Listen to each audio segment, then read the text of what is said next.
Assalamualaikum warahmatullahi wabarakatuh. Waalaikumsalam.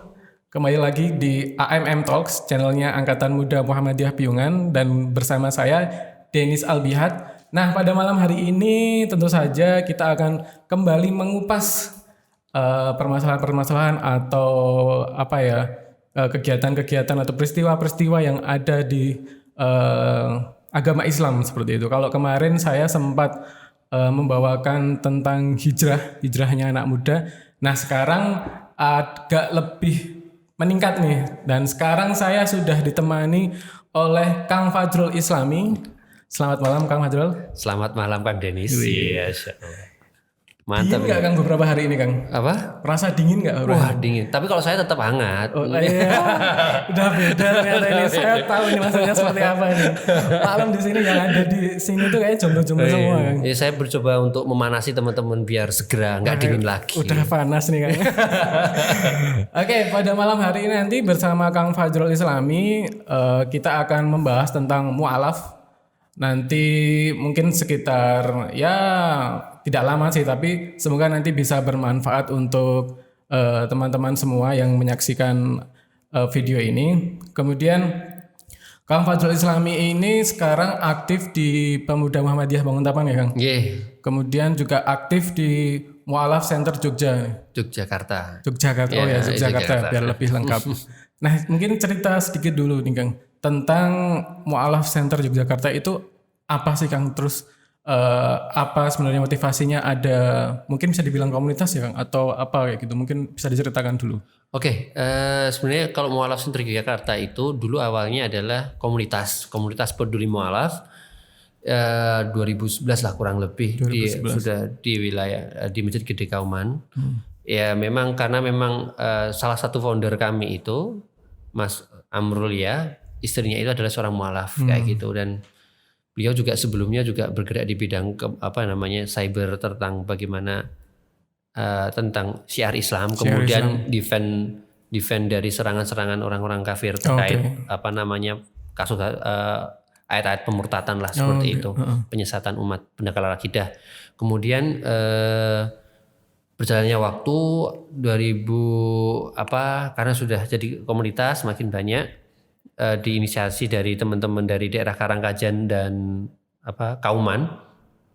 Kemudian tumbuh kembang akhirnya kita kerjasama dengan Mualaf Center Indonesia Coach Stephen waktu itu. Jadi kemudian kita bersinergi, kemudian tahun 2019 ini kita membuat yayasan Mualaf Center Yogyakarta. Tapi memang itu istilahnya perkembangan dari yang komunitas awal itu Kang, bukan beda komunitas ya, beda lembaga mungkin bisa dibilang lembaga. Sama ya. Orang-orangnya juga sama seperti itu. Tapi berkembang karena untuk kita bergerak itu harus kalau bisa di bawah badan hukum. Karena kasus mualaf ini kan tidak sekedar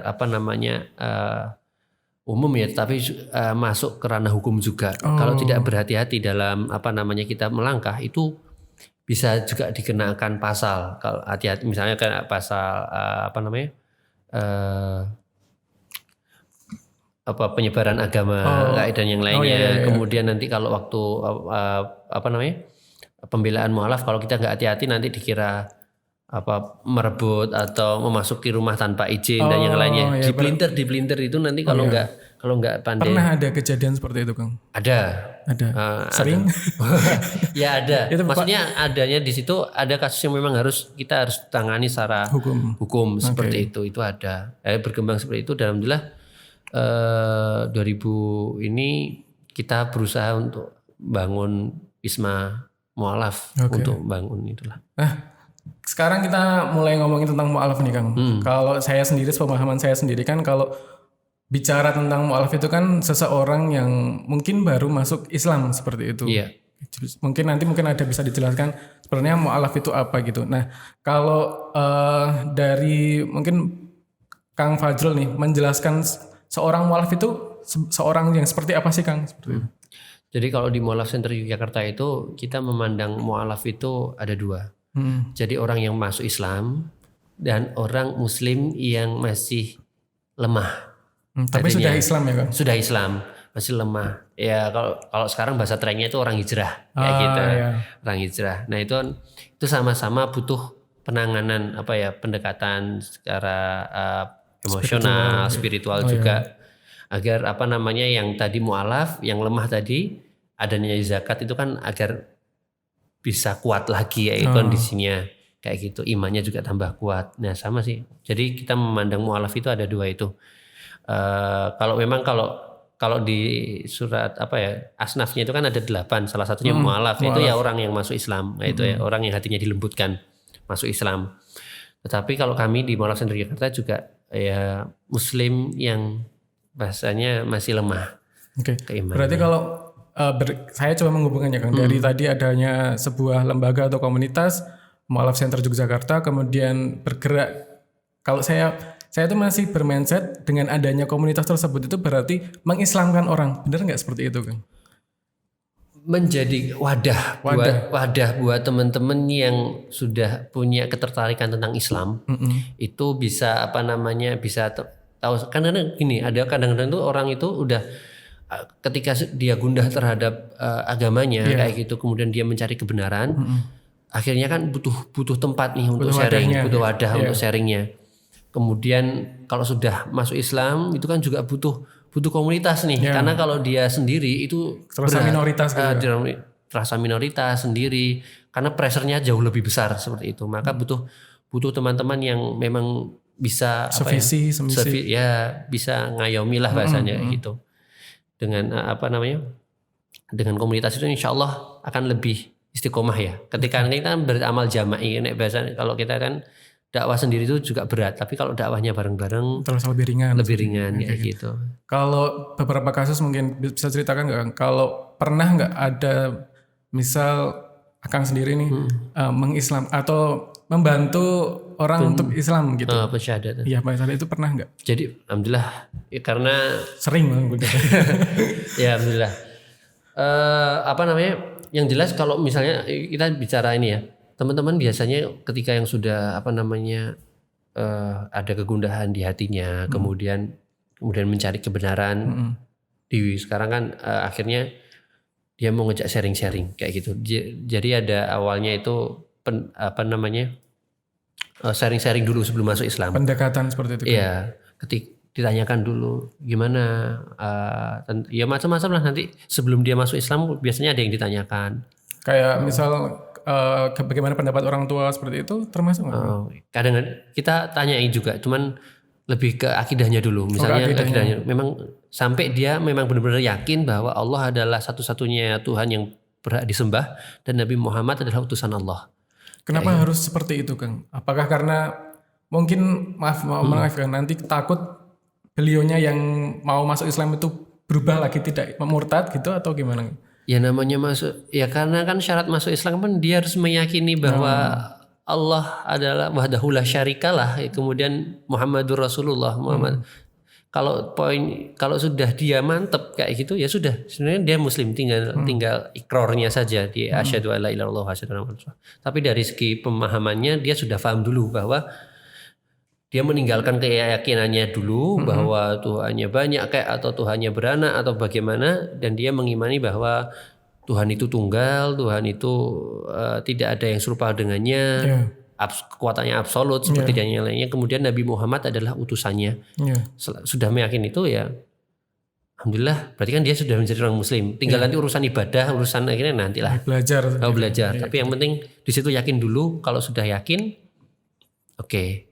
Macam-macam sih. Kemudian misalnya kan ada pertanyaan-pertanyaan tentang, Mas kok di Islam kok nyembah Ka'bah, katanya kan nggak boleh berhala kayak gitu, tapi kok nyembah batu. Ada ya pertanyaan gitu kan? Ada juga.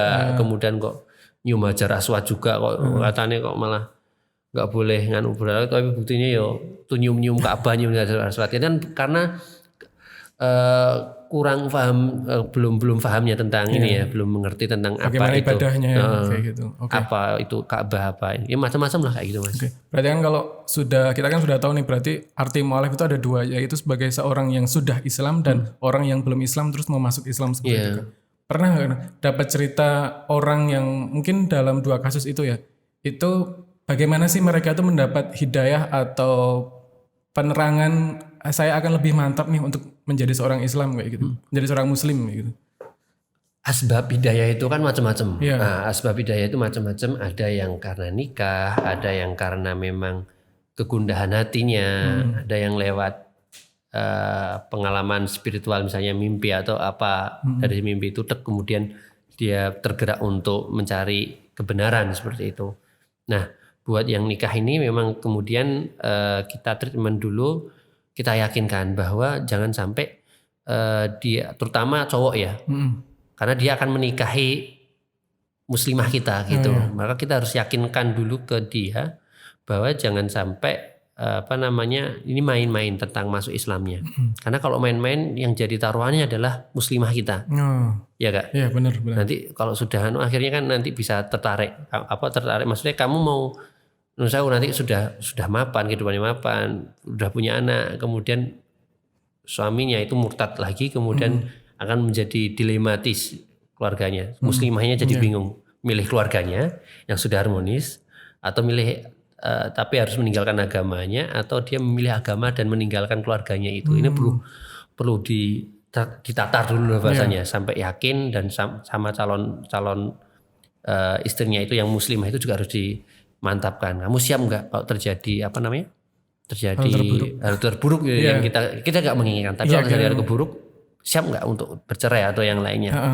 Ya kita tatar dulu. Ya akhirnya ada yang nggak jadi nikah, nggak jadi masuk Islam.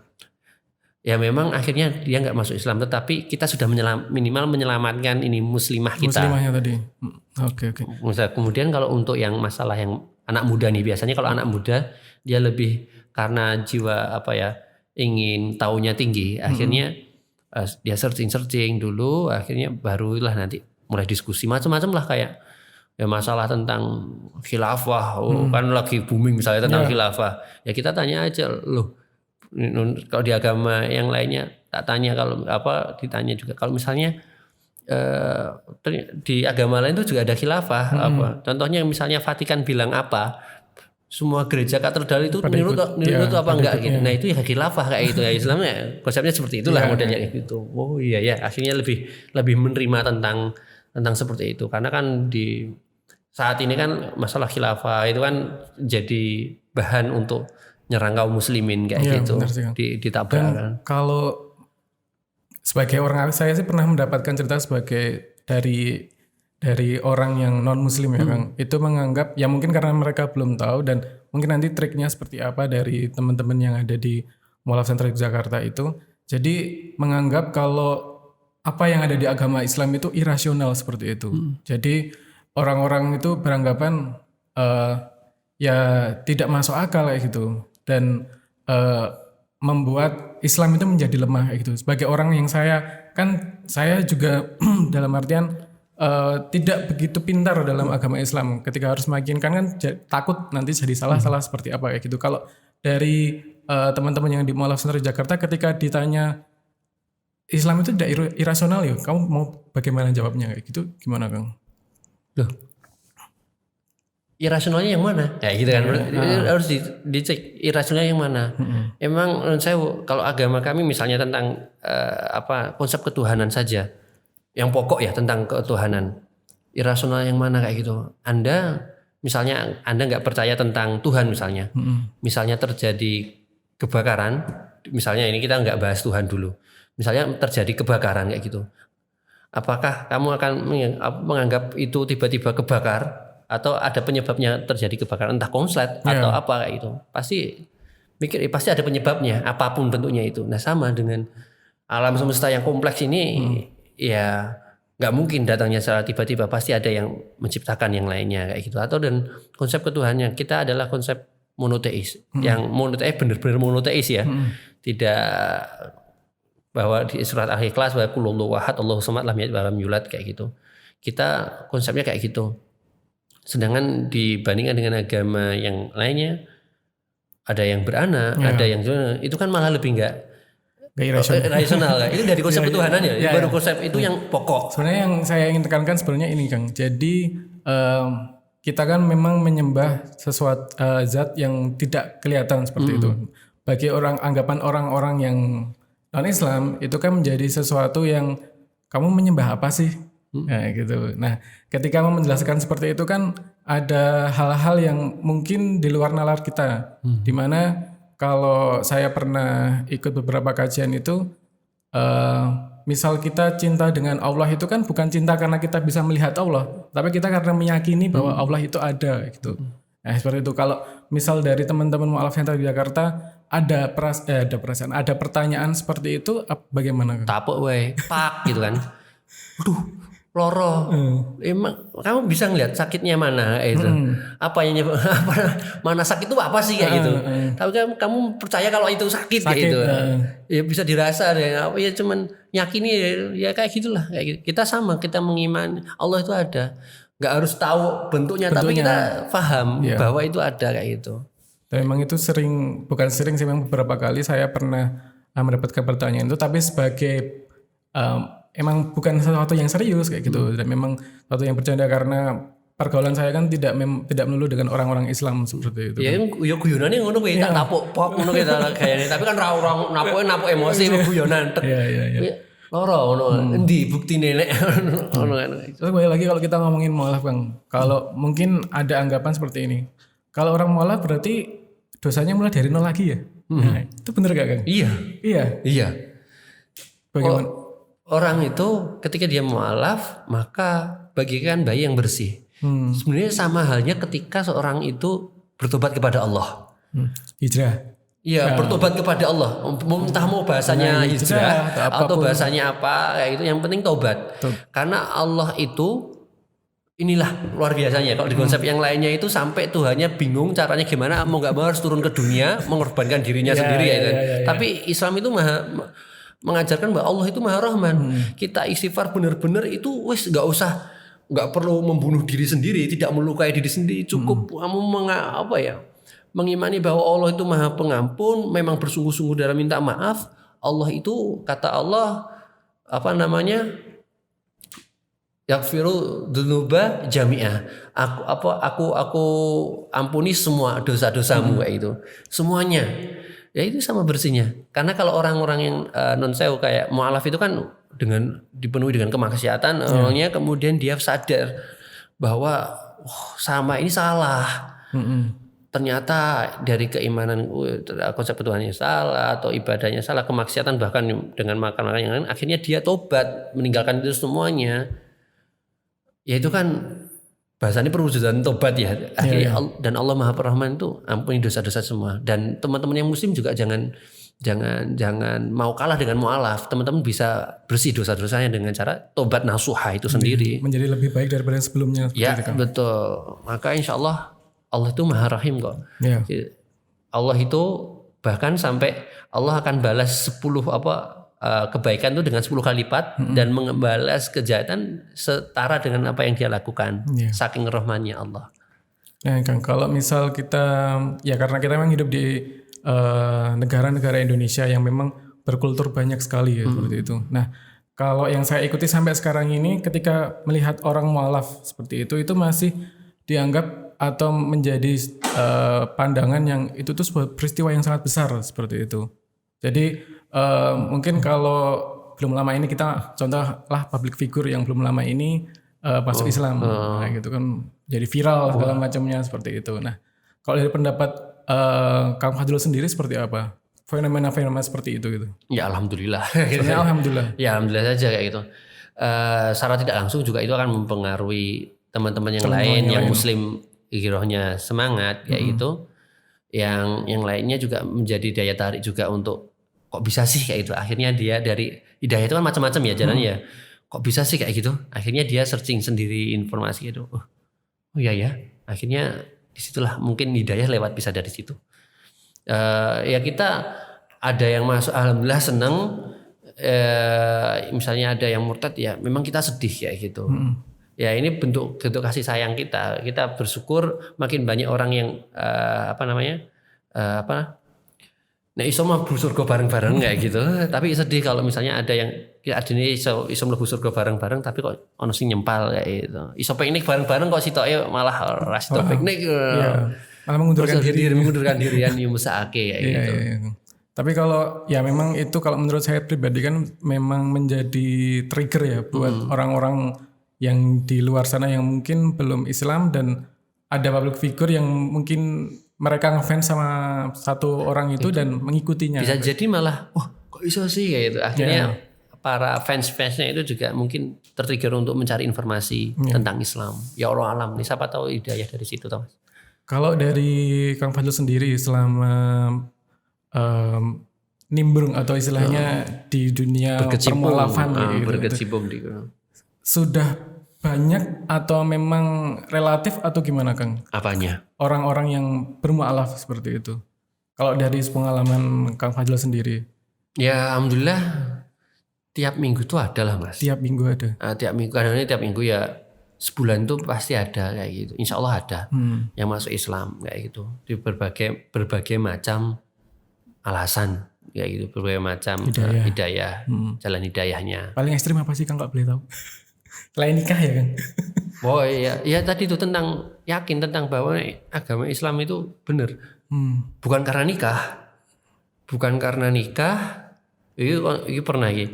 Tapi dia akhirnya masuk Islam. Bahkan akhirnya pacarnya masuk Islam juga. Saya ngekos di tempat saya. Itu ekstrim. Jadi masih pacaran maksudnya Kang atau dulu itu ada salah satu mualaf, Yonun Sewu punya latar cowok itu punya latar belakang yang tidak baik. Pernah tidak baik kayak gitu yo, bahasanya ngombe dan yang lainnya itu yo kayak gitu. Yo geluk dari macam lah kayak itulah sing enggak enak kayak gitu. Tetapi dan keluarganya ya keluarga bukan Islam seperti itu. Tapi akhirnya dia menemukan hidayah. Bahkan dia menemukan hidayah bukan karena nikah, akhirnya ya. Seperti apa Kang bentuknya kalau misal bisa diceritakan hidayahnya yang mereka yang cowok itu dapat tuh seperti apa gitu? Ya itu ya masa kok ngene ya uripku ya ada terpuruk akhirnya dia mencari ketenangan yang lainnya, ketenangan batin yang lainnya, akhirnya menemukan Islam. Kemudian dari situ kan dia ngobrol-ngobrol tentang Islam, baru ya mantep bahwa tidak ada Tuhan selain Allah, bahwa keyakinannya itu yo lucu kayak gitu. Apa ya kita nggak usah sebutkan ya. Intinya ya lucu aja kayak gitu, kok ya duwe anak kayak gitu dan yang lainnya. Bahkan selama ini yo sing pas dikhotbahkan itu sedikit mencatut ayat kitab sucinya kayak gitu, lebih ke pendapat pribadi masing-masing pemuka seperti itu. Menjadi kok ini sih kayak gitu. Jadi memang ada kemantapan dari diri untuk berubah. Maksudnya nggak ada istilahnya mungkin ada cerita, kalau saya tadi kan juga sempat searching itu. Ada yang cerita lucunya itu karena disuruh sholat terus jadi Islam kayak gitu. Mungkin karena nggak tahu orang itu tadinya. Ada. Jadi pengalaman namanya Mas Simon. Jadi itu dia masuk Islamnya itu unik. Uniknya karena dia itu kerja di salah satu tempat kerja lah ya. Itu anehnya itu ya ini salah satu contohnya luar biasanya contoh yang baik. Teman-temannya itu ketika zuhur sholat, bareng-bareng sholat, dia nyeluk dewe kayak gitu kan. Asar, teman-temannya bareng sholat, dia nyeluk dewe. Dan menjadi pertanyaan juga, kok ada orang ya siang-siang capek-capek isoleh-leyeh, dia dipanggil Tuhannya gelem moro gitu.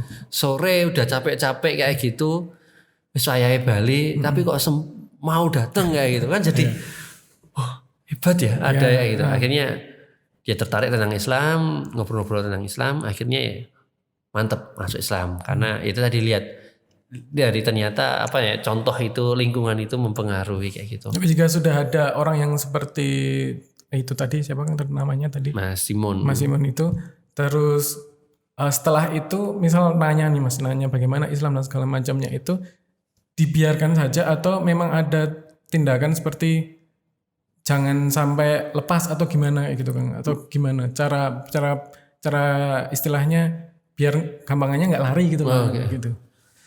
Yo nek bahasa niki ya tetap pendekatan terus lah, kalau bisa didekati terus. Tapi kita aktif mendekati atau yo nggak terlalu ekstrem ya, intinya tetap tetap dibuat nyaman lah dia, tetap nyaman. Jangan sampai kayak dikejar-kejar terus. Ya tadilah pendekatannya kita sabar saja. Yang kuncinya membuat nyaman itu tadi. Ya nyaman. Ingat kunci bahwa yang buat Islam itu bukan kita. Hidayah itu bukan kita yang kuncinya. Allah yang memberikan hidayah. Kita itu cuma wasilah. Jadi ya kadang-kadang kita kan semangat, ada yang misal akhirnya giroh kita itu semangat terus terburu-buru untuk ngejak gitu. Nah ini malah jadi kontraproduktif. Akhirnya malah risih mereka. Tapi kalau kita yakin insya Allah Allah kasih hidayah, ya kita dekati karena kita dekati di situ dengan kita kan memang disuruh berbuat baik kepada siapa saja ya. Memang perintah bukan ama iming-iming atau punya maksud tertentu enggak. Kita memang diperintahkan untuk berbuat baik. Akhirnya ya dengan dia nyaman dengan kita, nggak ada embel-embel. Kemudian akhirnya kalau dia sudah nyaman ke kita, pasti ketika dia itu punya unek-unek itu ceritanya ke kita. Cerita. Nah, nyaman. Nah, itu penting buat kaum muslimin. Jangan sampai gerusah-gerusuh. Ingat bahwa hidayah itu milik Allah. Kita tuh cuma wasilah. Maka sabar wae. Nek Islam dia tertarik masuk Islam alhamdulillah, ndak ya bukan salah kita atau bukan tanggung jawab kita. Kita cuman sebagai ibadah lah di situ, ibadah. Dan kalau yang saya istilahnya menjadi hal yang cukup unik juga itu ketika dengan orang mu'alaf itu merasa kita yang minder, Mas. Maksudnya, karena lebih semangat dia, ibadahnya lebih baik daripada dia. Memang seperti itu kebanyakan orang yang mu'alaf itu. Iya, karena kan terutama yang memang pencariannya lewat ini ya, historikalnya itu dia masuk Islamnya karena memang menggunakan akal pikirannya untuk mencari kebenaran, melakukan. Gampangnya lebih sadar gitu. Iya, akhirnya kan mantep toh, maksudnya mantep. Akhirnya, dia memutuskan sesuatu ini karena sudah tahu alasannya, kenapa ini udah paham resikonya seperti apa. Akhirnya ya semangat dia kayak gitu, hero-nya semangat kayak gitu. Sedangkan kita lagi wes Islam sudah petunjuk itu sudah ada, cuman kadang-kadang karena wes di zona nyaman itu kan ada aja tapi berbeda ya gitulah. Kayak wong hijrah itu kan kayak tadi ya, orang hijrah yang mu'alaf, yang muslim yang notabene dulu kurang baik, akhirnya dia menemukan hidayah, mau menerima hidayah, akan jadi kan lebih baik. Di fase awal juga semangat kayak gitu, dan kita juga kadang-kadang juga turun kayak gitu. Ya wajar lah. Iman itu kan ya yazid wa yanqus, naik ya turun ya itu. Nah isoi turun banget kayak gitu. Dan sekarang kita beralih ke historical pengalaman dari Kang Fajrul ini selama di Mu'alaf Center di Jakarta ini, Kang. Kisah sedihnya apa sih Kang kalau di sana itu, Kang? Apa sedih terus nih, Kang? Apa ya? Apa perjuangannya seperti apa sebagai seorang yang memang berjuang, mungkin saya bisa katakan Kang Fajrul ini berjuang untuk memualafkan orang atau istilahnya memberi bantuan untuk orang-orang yang ingin masuk Islam atau Islamnya lebih baik lagi seperti itu. Yang sedihnya itu kadang-kadang melihat orang muslimnya sendiri, Mas. yang jadi buat sedih itu ketika melihat malah orang Islamnya sendiri, ketika ini ada mu'alaf yang ada orang yang pengen masuk Islam, tetapi malah kepedulian Islamnya itu orang muslimnya itu tidak peduli. Bahkan contoh ada ini ada orang mau Islam, bahkan saudaranya mau Islam, dia Islam, akhirnya dia masuk Islam, ketahuan sama keluarganya, akhirnya ada namanya kekerasan secara fisik dilakukan. Akhirnya kan mau nggak mau harus kita amankan, dan kita cari tahu ada nggak sanak saudaranya yang beragama Islam. Nah, ketika kita cari ternyata ada. Kemudian setelah kita kasih kita sampaikan kepada keluarga yang muslim ini, malah dia nggak mau menerima. Itu urusan keluarga kayak gitu. Itu udah urusan keluarga, bukan. Akhirnya ya sedih lah, kok sampai seperti itu kayak gitu. Padahal kan namanya Islam ki, ya nek dhewe Islam ki bicaranya kita membantu dengan seoptimal mungkin gitu kan. Ya itu kadang-kadang sedih kayak gitu. Kemudian ya ukhuwah kita itu, ya sedihnya itu ngelihat antar kaum muslim itu ukhuwahnya kurang baik kayak gitu loh. Antar sudah beda harokah saja mungkin terpecah. Akhirnya enggak, ya berbeda-beda itu nggak masalah ya. Maksudnya punya masing-masing kayak gitu nggak masalah. Cuman cara ukuahnya itu akhirnya kok kurang ini nggak kompak dalam bikin nangani kasus-kasus pemurtadan, kasus-kasus pendangkalan akidah kayak gitu. Ini menjadi ya sedihnya di situ. Tapi kalau insya Allah kalau dalam penanganan itu ya sedih dari diri sendiri insya Allah enggak ada lah. Ini tetap semangat terus ini ibadah gitu. Ibadah. Nah terakhir nih Kang, kalau kita sebagai seorang muslim yang memang tidak terjun langsung di komunitas mu'alaf center di Jakarta itu harus bagaimana jika ada orang yang bertanya tentang mu'alaf, kemudian karena itu kan sebenarnya akan menjadi first impressionnya mereka yang non Islam itu untuk ya tahu tentang Islam. Seperti itu. Ada saran nggak Kang? Jadi buat teman-teman yang sendiri yang nemui teman-teman yang sudah punya penasaran tentang Islam ya, saudara, gimana caranya? Ya, yuk dijak bisa ke Mu'alaf Center. Alamatnya di mana Kang Mu'alaf Center? Mu'alaf kalau kita di Masjid Kauman, tapi nanti bisa di mualaf.com. Itu nanti YMCY atau ymcy.com. Itu nanti di situ ada kontak personnya. Bisa di situ atau hubungi saya ya. Nggak boleh. Itu. Ya, buat teman-teman Piungan nanti kalau teman-teman ada teman-teman yang lainnya ternyata ada punya teman yang punya penasaran tentang Islam, nanti bisa menghubungi kami Mu'alaf Center. Atau sebenarnya kalau teman-teman MMM ya bisa diajak ke bapak-bapak PCM yang para aset kita kan juga ada. Ya, banyak sih, Kang. Kayak gitu. Insya Allah inilah nyaman. Tapi kalau bisa cari yang masih nom-nom. Jadi ngobrol lagi ngenomi. Ngobrolnya sambil ngopi gitu. Intinya membuat nyaman mereka itu sangat penting ya Kang. Betul. Nyaman itu penting gitu kan. Nyaman itu penting. Terusnya untuk teman-teman yang mencari kenyamanan. Oke Kang, terima kasih sudah berkunjung ke channel kami di AMM Talks. Mungkin nanti ada sesi-sesi selanjutnya dengan topik pembahasan yang berbeda. Iya. Dan itu teman-teman pembahasan kita tentang mu'alaf dan semoga menjadi ilmu yang bermanfaat untuk kita semua. Dan tentu saja saya mengingatkan untuk teman-teman semua tetap patuhi protokol kesehatan karena sekarang masih bertambah terus positif coronanya. Kalau di Banguntapan nambah terus ya kan? Sama, nambah juga. Nambah terus ya. Kayaknya malah lebih banyak ya, lebih banyak terus ya. Desa Banguntapan yang awalnya hijau sekarang jadi merah karena nambah. Ya, kita harus tetap patuhi protokol kesehatan, jaga jarak, sering-sering cuci tangan, dan tentu saja memakai masker itu sangat penting sekali. Oke, sampai jumpa di episode-episode selanjutnya. Bila ada salah-salah kata dari kami, kita mohon maaf. Dan sampai jumpa di episode berikutnya. Wassalamualaikum warahmatullahi wabarakatuh. Waalaikumsalam warahmatullahi wabarakatuh.